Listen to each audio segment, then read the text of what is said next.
Hello, welcome to episode 5. I think we said it was 5 of Off the Wall. The wait is over, finally. We saw the first episode last night. We're here with thanks to Discover Northern Ireland, and I'm joined again by Andy Lee and by Tommy Rooney, who Tommy watched it in a panic this morning on Now TV. So we're going to go over some of the big plot points from last night and maybe look ahead to the episode 2. I really don't know how I felt about that episode last night. When people were asking me, was it good? I was like, yeah. How did you feel? I felt overall, as an opener, it was pretty good. It had a couple of problems, but nothing too big, because you understand where they're at now. Yeah. And it was more about getting everyone together, reunions, and planting some of the seeds that I think we'll see play out. Yeah. In future It was episodes. a real scene setter, wasn't it? Yeah. Do you know when you try and avoid spoilers and, you know, people do their very best to not to spoil things on you? Sue accidentally spoiled the episode on me today because I could tell you were disappointed. I knew you were disappointed, and it just coloured the rest of the episode for me. Disappointed is, like, I did feel like, do you know in the first ever season, and the first episode, I really felt like in that episode there was so much scene set and I found it hard to enjoy it because you're trying to catch up on characters, and I felt like that was happening here as well, because there's all the reconnections and the reunions all the way across the episode, and you're a bit like... There were a few moments though where I was like, go on. Yeah. There was a few moments where you're like, yes, brilliant. What were those?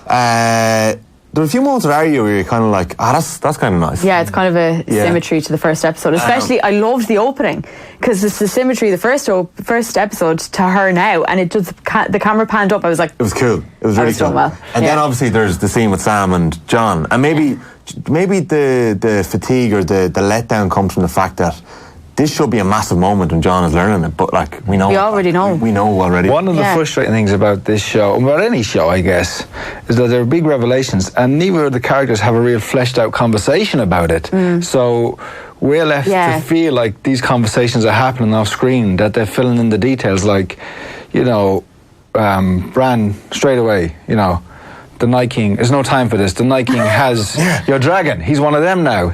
Like straight cuts through it all. Yeah. And no one says why, how, when. You know, so there's no real fleshed out conversations, but you're just left to fill in the blanks yourself and believe that these characters off screen are having these conversations. Yeah, that's one of the things I would say, especially the same with John finding out his parentage, that it's a huge moment.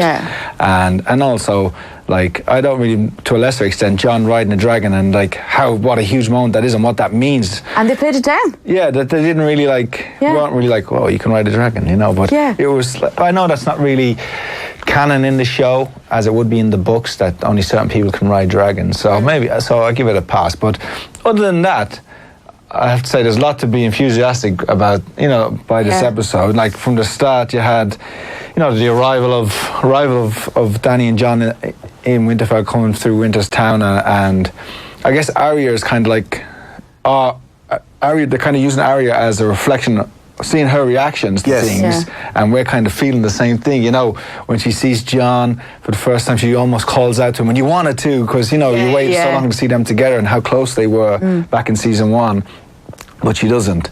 And she doesn't spoil it. She says she'll wait.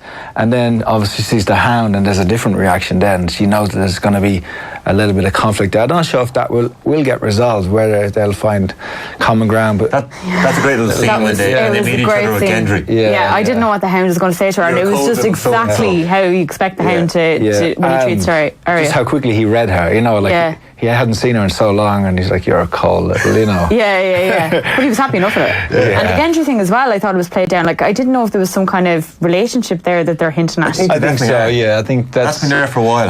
And foreshadowed in season 1 when King Robert arrives at Winterfell and he's in the crypt with Ned, and he says, you have a daughter, I have a son, we'll marry our houses. And it's not the one they thought, Joffrey and Sansa, but now it probably might be. And it was the first time I really saw that. I really thought that there was a kind of an interplay between them. Like, because before their relationship was very brother-sister, but it was different. There was something different about it. I hadn't made that connection. That's a great line. Yeah, and I would like, I think I would like in this season to see, like, I know Arya in the last couple of seasons, she has become no one. She's lost all emotion. She's become a faceless man, so to speak. But she was back in it. And now maybe as this episode goes, she'll come back to being the No, we can't point to things. she'd come back to be this mischievous, little, hopefully a bit more humanised, I guess. As we go on. Let's talk about Dany a little bit, because I texted Andy this morning because you hadn't seen this already. I think there might be an issue between Jon and Dany, and I thought this was going to be so they're hinting at the alliances when Tyrion and Varys are talking on the wall. And I was United, but Sansa doesn't like Dany. Let's be fair. That was that great scene, and the scene in the wasn't in the crypt. It was when they were talking again at another stage, Jon and Dany, when they were together. No, sorry, it was with Sam. It was with Sam when Sam questioned, and when he said, "Would you have done that?" Yeah. I thought there was a kind of a darkness that came over Jon to the point of, no, I wouldn't have. You give up your crown to save your people. Yeah, I think he's questioning. I think he's definitely questioning whether he's in with Dany. Throughout the episode, the foreshadowing the conflict between Dan and Johnny. Yeah. Dan and Johnny? Danny and Johnny. From Sansa immediately. I thought it was a great episode. And even with Arya, he thought he had an ally with Arya when he eventually has a reunion with Arya. It's one of the best scenes, I think, the embrace between them and the little talk about, the little hints at them both being fighters now. And he says, don't forget I'm your family. Yeah, and she says, no, I'm trying to protect our family. And he said, well, so is she, and don't forget that. We are your... No, she says... we're your family. No, she's our family, and she's like, I am too, but don't forget it. And so they're foreshadowing, and also huge with Sam, at the end. And then also on the wall, when you mentioned like Davos, Tyrion, and Varys having that conversation, and like 2 seasons, and Davos is the only one who like has the bright idea, like let's get these two married. Like that should have been on the wall from the start. And why didn't anyone else think about it? So maybe there will be a marriage pact between them. But then after that, Varys says, and I can't remember what the line is, he says something like, nothing lasts. Nothing lasts. Yeah, it was old age, Older people, they remind them of their respectives. Yeah. They can see that nothing lasts. And that's probably foreshadowing that this romance won't last. It's going to happen pretty quickly. I think it's going to happen really quickly. I think he's going to read her, and I think he thinks she's gone a bit too far in some of the stuff that she's done. She's smug and she was arrogant. I think that opening scene with Dany and Jon riding in on the horses side by side into Winterfell, I was like, she's too smug. She's gone too far ahead of Well, also when she says, Sansa was like, what do dragons eat? She can't feed the armies. And then she says, well, they eat what they want. There was no respect for the fact that she was in someone else's home. I felt like she came in, I'm the conqueror, I own this place. Yeah. Can we talk about the lack of chemistry between Kit Harington and... It's really awkward. It is awkward. It is awkward. I don't know. It was... Even the kiss was really awkward. Wasn't it? Maybe it's meant to It be. shouldn't be. Maybe it's meant to be. I don't know. The dialogue, it's cold up here for a southern girl up in the north, and he's like, well, keep your queen. That was real. His stuff, wasn't it? But I did like Would you drop a few lines like that now? If you were in Coppers, would you drop a few lines like that? Never have done either, no. I was never one for talking. That's an insight I did not need. Strong silence, I tell. But did Jaime or Cersei even have a chemistry?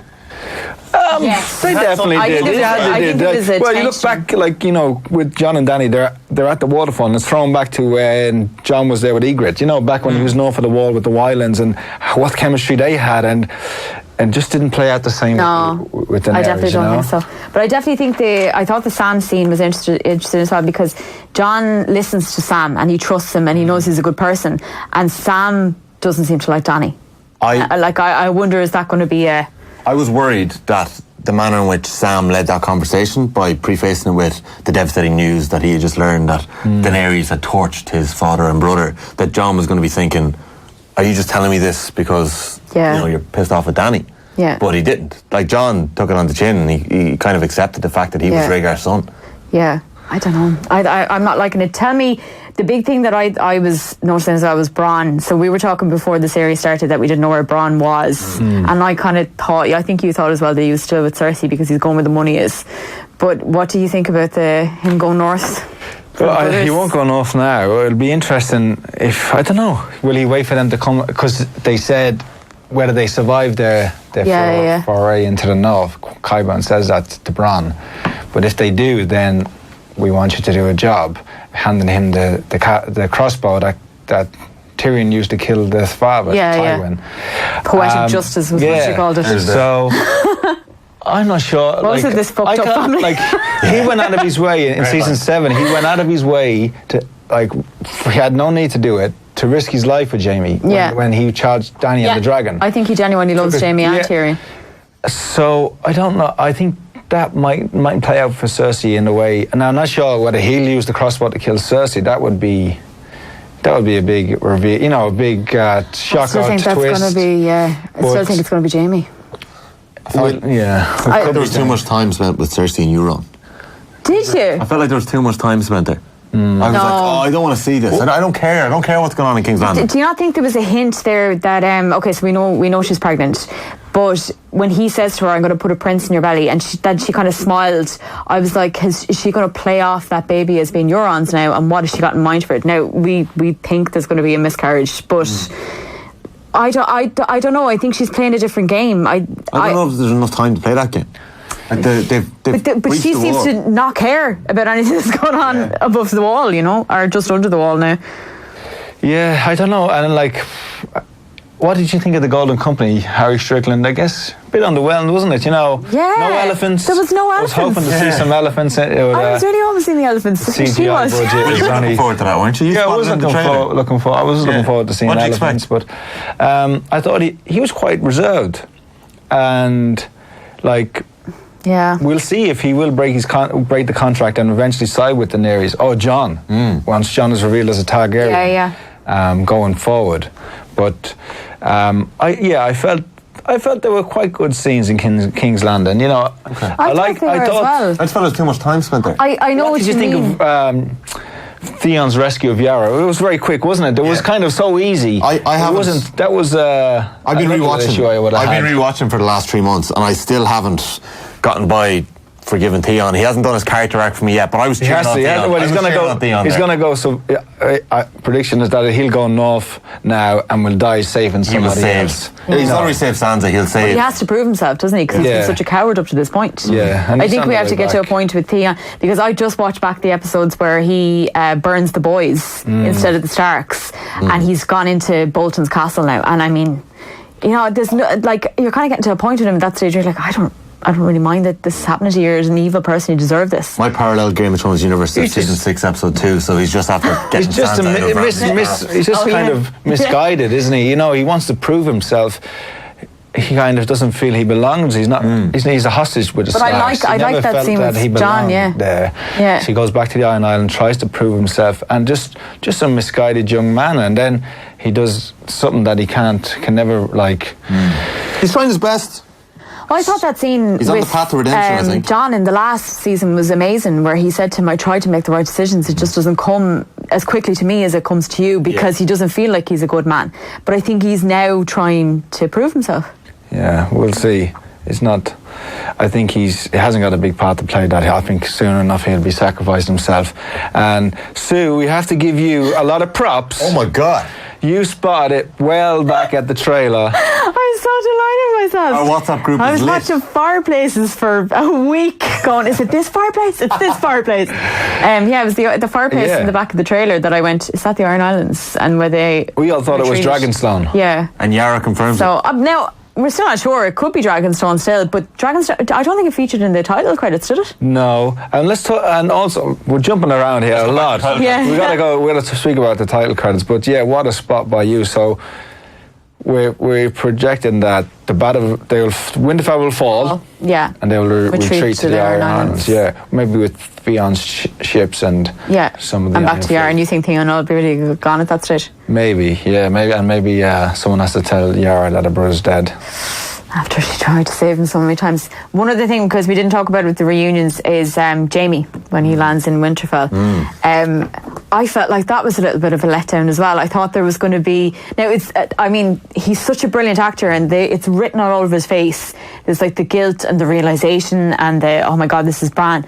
Bran saying, I'm just waiting for an old friend, is a brilliant line. Yeah. It's so good. It's a great line. But why on earth is the man who can see everything waiting outside in the cold all night long for Jaime to arrive? Why not just go to bed and come back out? He stays in the same spot. He's dedicated. He's real dedicated.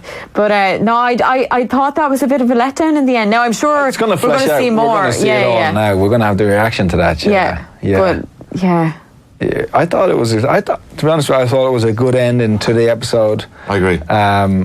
Especially, we're jumping all over the place here, but we got to talk about what we saw prior to that at the last half. Yeah. Little Ned Umber up on the wall. Yeah, just before the... So how far north are they now?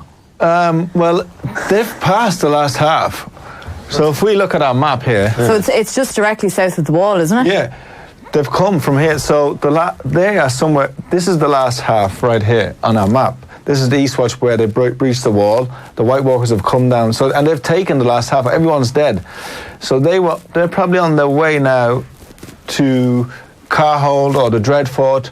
But we've seen that Alice Karstark has made it out of there. Yeah. She's arrived at Winterfell.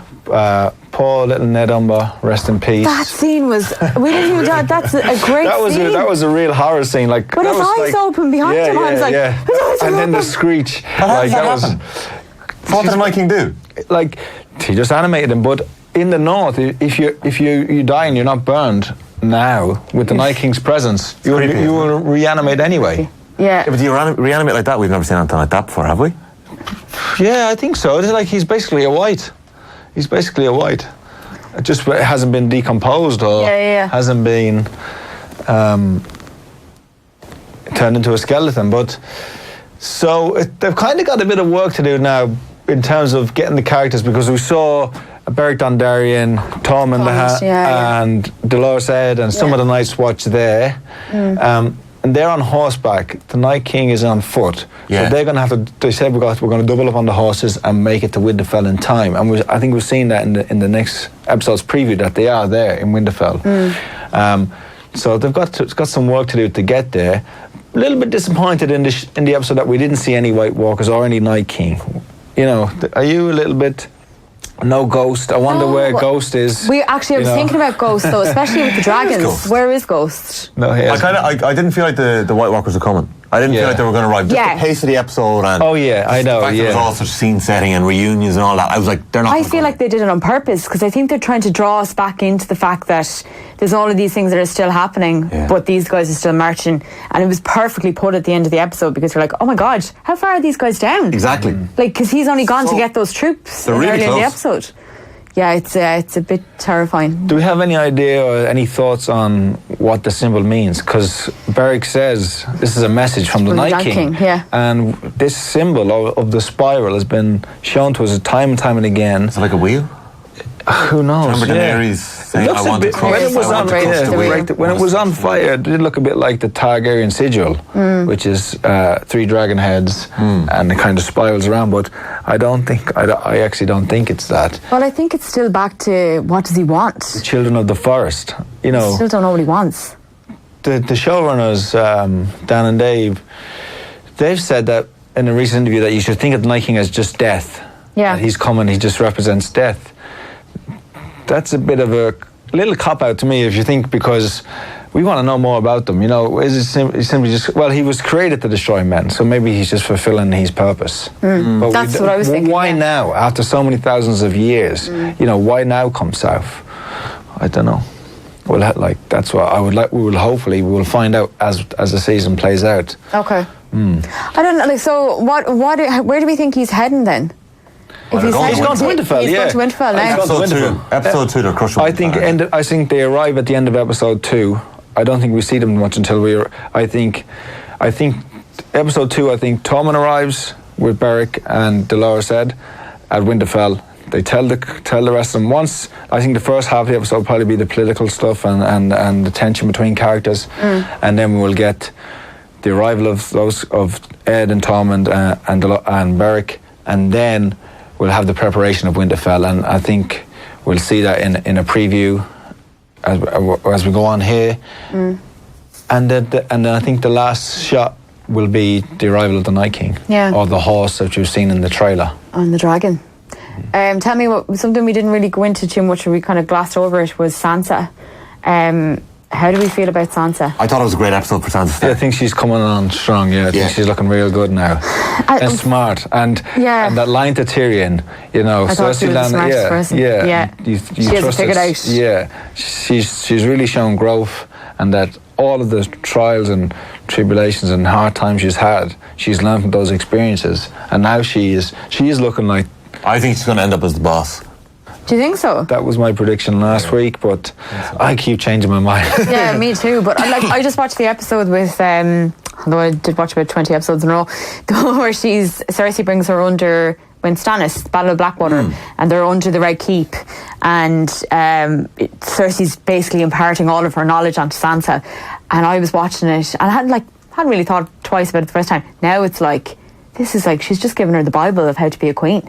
Here you go. Here's all the things you have to do. And I just didn't watch it the first time properly. But she has taken all of that information in. She really respects her. So she's got empathy. Yeah. You got to think, Sansa does have empathy. Like she hasn't been shaped the same way as Cersei was. I don't think. Yeah. So like, there's a lot of good to what Cersei can do as a ruler, but like she's obviously mad. But what do you think about the way she treated Daenerys?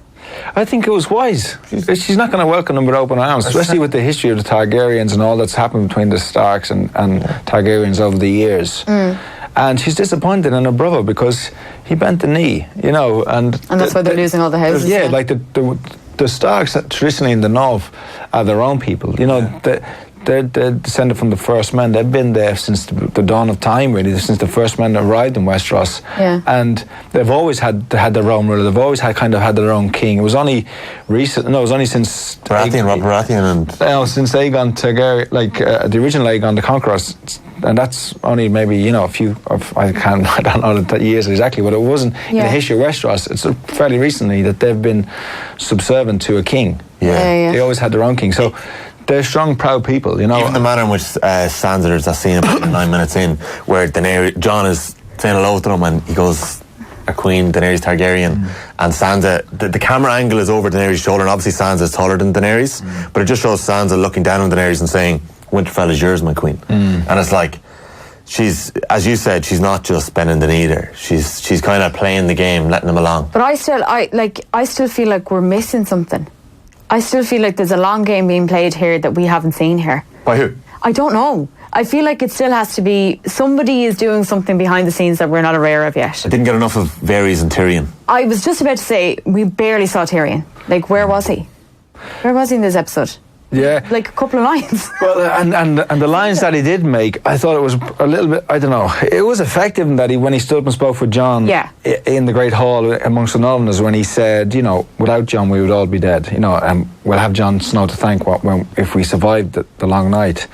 But why would people trust his words? That would have been, for me, it would have been a lot more effective coming from Davos or maybe Jorah Mormont, because you could see the reaction of the Northerners even when Dany and Jon are riding in on their horses and the Unsullied, they're looking at them with scrutiny. They're not saying welcome or cheering or it's dead silence. And even the common people are looking with scrutiny at them. Yeah. But it's because they don't realise, isn't it?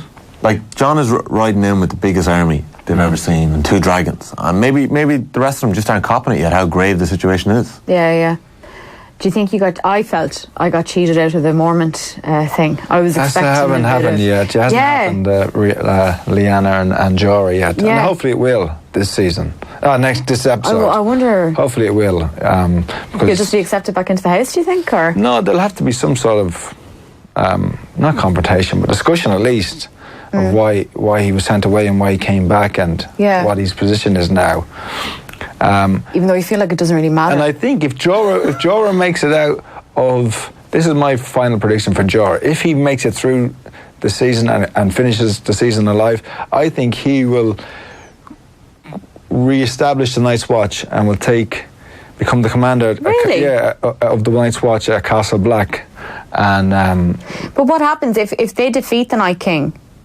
Does it just become cyclical and there's another wave of them? What are they going to watch? Do they defeat the Night King? Does he retreat? I don't know what will happen, but I think someone will have to man the wall just to keep an eye out. Keep a bit of order. Yeah. A bit of structure. They need some place to send all the retrogrades. It's mad when you think about it, because when Tyrion went around the table and went, you're going to have Jon to thank and the Lannisters are going to be here and we're all going to work together, you're just like, why did I watch 7 seasons of a show? I know. It just doesn't matter anymore.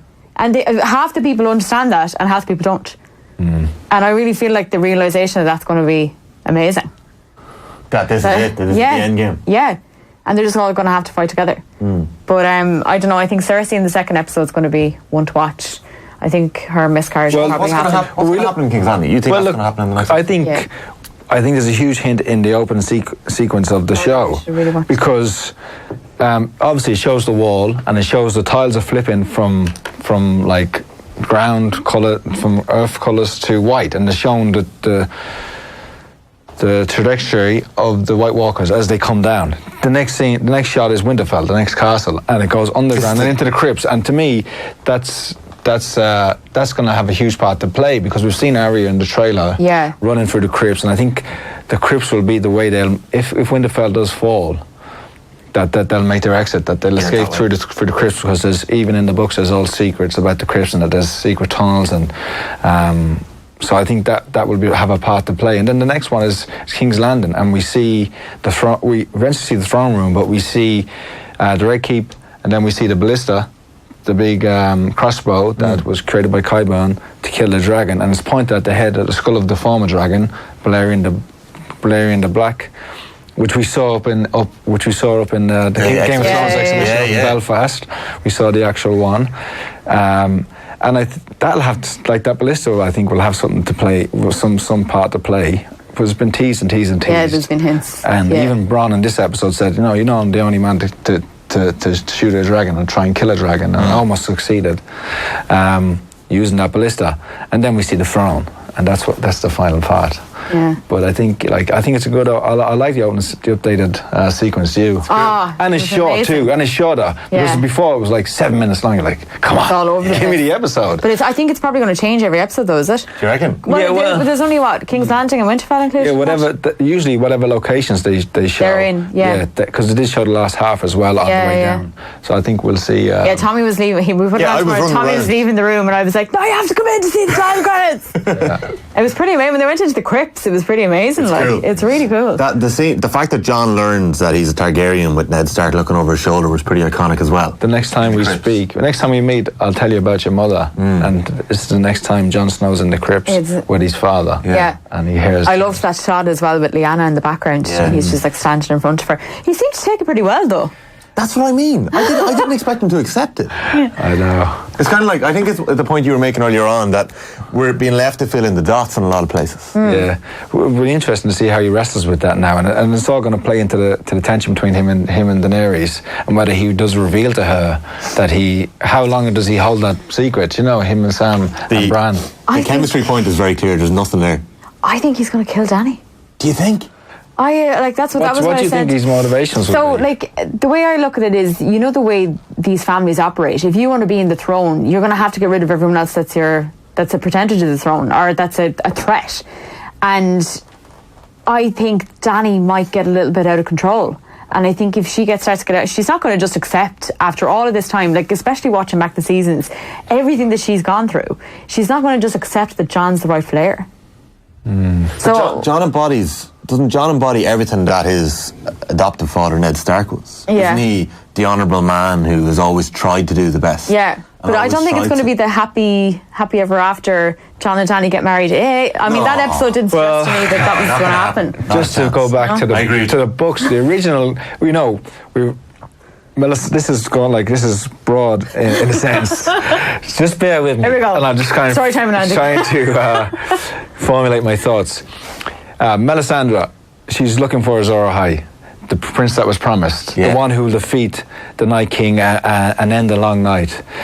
The original Azor Ahai was there's a legend of the original Azor Ahai, and that legend kind of goes all over the world of Planetos, so in Essos and into the east. There's similar legends, but the original Azor Ahai, he forged the sword Lightbringer, and it was a magical sword only by killing the woman he loved with that sword. So he plunged it into her heart, and it was then the sword was born as Lightbringer because it engulfed in flame once he done that. So this play, So this. So that's why you were asking me, because he didn't even discuss it with me. He was like, "Tell me why later." This could be, and then Jon is Azor Ahai, the prince that was promised, which has been foreshadowed by by Melisandre, and we haven't seen her yet. She's to come into it. I think she'll come in episode 3 during the heart of the battle when it looks like all is lost. She will come and give some reprieve, and I think she's probably likely to sacrifice herself as well. Melisandre. Yeah. Do you know what? I actually think I enjoy Off the Wall more than I do Game of Thrones. You learn so much more with Andy Lee in the room. No, but I really feel like when you don't have the books, you haven't read the books, there's so much information. There is a lot of information, but they are filling it out a little bit with the books, but the shows have gone in their own path now. But whether they do that would be a nice hint to the books. You know, if they can do that, it'll be a nice little hint. Yeah, Sue, you don't even know. Very good. I just felt like there was something there where he started to question her. There was a bit of tension, you know, and I think he felt really sorry for Sam. But I wonder, is she going to try to assert her control, and he'll go, no, I'm not having it. Because she's not like her father, as she says. What? She says she's not like her father. Yeah, but we've seen flashes of it. You know, so she killed the Tardis. You know, we know that's there. She adores the power. She adores the dragons. Yeah. Yeah, I don't know. I didn't see it from that first episode. Don't see it ending well for Dany at all. Over the weekend, I discovered that my mum was obsessed with Melisandre and her all her preachings. Oh yeah, her favourite character. Yeah, and she watched the Game of Thrones premiere in New York. Yeah, and she was there like cheering on Melisandre as she emerged from it. But so the difference between her character then and now is shocking because she brought in Gendry and she put the leeches on him, was the episode that I watched recently, and then the difference between that and her resurrecting Jon is I'm literally right there now. It's funny, we're actually in completely different but I only watched that recently, but I just think I kind of agree with you about Melisandre, and also that she's going to know how this is going to play out. She knows already. I'm convinced of it. I think you're dead right. I think you've actually just told us what's going to happen in the next the next 2 episodes. Come to Off the Wall. We've been right. We actually have been nailing. I know. I'm surprised HBO haven't shut us down. Oh yeah. Stop talking about this stuff. And what about the spoiler that you spotted in the car park in Belfast 2 days ago? Apparently that appeared online after. Did it? Yeah. I found it. Can we reveal this now? So huge spoilers. Well, we've got spoilers. All right. Let me set the scene. We're going through Belfast. I've got Google Maps out. I'm sending Sue down the wrong way. Eventually we pull into the car park. What a road trip. Like, pull over. Hops out of the car and Andy starts freaking. And we're like, what's wrong, Andy? What did you see? No, sorry. Andy was trying to get out of the car, but the car was still moving. What did you spot, Andy? Well, huge spoilers. We saw the King's Landing set burnt. Like, we saw, it's only the King's Landing. We saw the roofs, which looked like Dubrovnik, and it looks like King's Landing. Looks like we didn't see the Red Keep or anything like that because that's mostly CGI. But we saw the streets and we saw the battlements. We saw the front of the castle and the gates of King's Landing, and they were completely burnt, completely charred, and it was just the remains of a burnt out city. And so this obviously has huge implications. Yeah. Does it? Well, there's 2 things that can mean that. The White Walkers make it all the way to King's Landing, and it's the dragon. Or it could be the dragon of Dany, or it could be the dragon, or it could be Viserion, the White Walker dragon, or it could be Queen Cersei with the wildfire. Yeah, she's still got it hidden away, hasn't she? So they've still got that always in the back, holding on. So that's a huge spoiler for it. Yeah, you know, for the coming it was just out there. So I found it online afterwards because I looked it up after you were talking to me, and there was a picture, and then it had an arrow with King's Landing burnt. Imagine. So somebody else had spotted it. I was like, why is that just I know. The show? Maybe. As they've been doing. Maybe they're just planting it. That's what I mean. It could be. It's a bit of a. Like, if they're going to a lot of extreme lengths, if they want to fake, like build a huge set and then burn it, leave it out there. Yeah, they've been good at keeping secrets up there so far, haven't they? I know, yeah. Maybe they don't use it. Maybe it's an alternative ending, yeah. One for the DVD extra. But going back to the dragons, like during the episode with Dany and Jon, and the Dothraki arrive, and it's like, what's wrong? How much have they eaten? And it's showing that even though she has 2 dragons, they are weakened in the north because they said they're not eating a lot. They don't like the north. Don't like the north. So. That's actually huge as well for the Battle of Winterfell and the battles to come, because they aren't going to be strong versus Viserion, who's actually loving the winter. Turns out with his blue light. I think we've covered everything, have we? Yeah, we're going to have a look at the teaser for next week. I think we've covered everything. Another little thing that was in there, that the Glovers aren't coming down. They're not going to lend their support to the Winterfell, which is stupid by them. Yeah. Which will only mean that they're going to be added next episode. We might see them getting defeated by the Night King, and then they'll be added to the Night King's army. When I was a child, my brother would tell me a bedtime story about the man who murdered our father. About all the things we would do to that man. He never should have trusted Cersei. You never should have either. Death. She's got many faces. I look forward to seeing this one. How long do we have?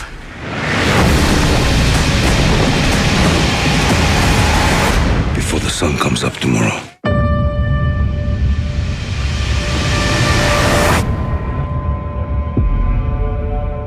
Okay, so what do we think? What are you thinking? I think it's good. I think it's a good little preview. I think we see. Kill Jamie. I think you see that could be the start of what you think of Dany's kind of descent into the Mad Queen. Yeah, because there's a little scene, and I think we see the reaction of Tyrion and Varys, and she. I think it's Jorah Mormont, and we think it's her storming past them. It's only a split second after they show the title.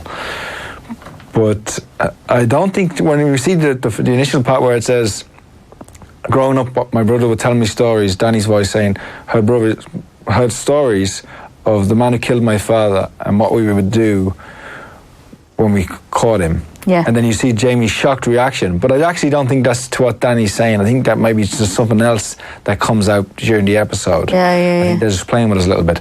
And also, when it goes on and Dany says, you should have never trusted Cersei. I think she's saying that to Tyrion, because I think Jaime will reveal that Cersei's not sending her army to the north, even though Tyrion's been vouching for Cersei. Yeah. Trying to play the long con. I think Jaime's going to come in and tell the truth. Yeah. And do you remember in our second episode of Off the Wall, or our first one, sorry, it was about Tyrion being a traitor. Do you think Tyrion is known all the time?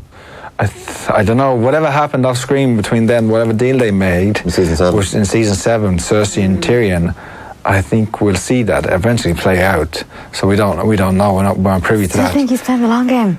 But also in that little trailer, But also in that trailer when Dany says you shouldn't have trusted Cersei, and then it cuts to Sansa saying, and you shouldn't have trusted her either, or something along the lines. I don't think that's a reply to Dany, because Dany never trusted Cersei. I wonder, that could be a completely different conversation with somebody else. Could that be Sansa to Jon, no? It could be Tyrion, it could be Sansa to Jon. Yeah. Because if Dany does descend into madness or power madness, then... Well, she's probably going to... I think she's probably going to find out about Jon in this episode. So if she finds out about Jon in the episode, Jaime lands up there, she's a rat in a corner. Yeah. And I don't know if I trust her in that dragons situation.